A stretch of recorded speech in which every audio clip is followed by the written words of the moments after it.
शैक्षणिकदृष्ट्या असेल, आर्थिकदृष्ट्या असेल, सामाजिकदृष्ट्या असेल, असं मागासलेला जो वर्ग समाजामध्ये होता, एससी आणि एसटीला आरक्षण मिळालं, परंतु एक उर्वरित समाज मोठ्या प्रमाणामध्ये होता की जो या आरक्षणापासून वंचित होता आणि जो शैक्षणिकदृष्ट्या मागासवर्गीयदृष्ट्या मागास होता.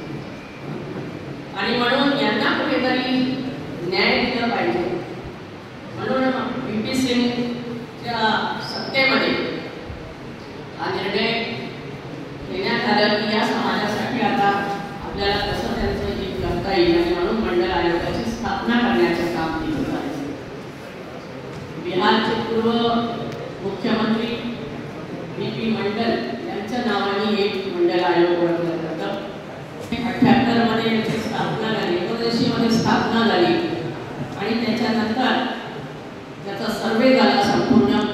त्याच्यानंतर अहवाल आला आणि जवळपास 1990 मध्ये मोरारजी देसाई प्रधानमंत्री असताना देशामध्ये लागू झाला. देशामध्ये लागू झाल्यानंतर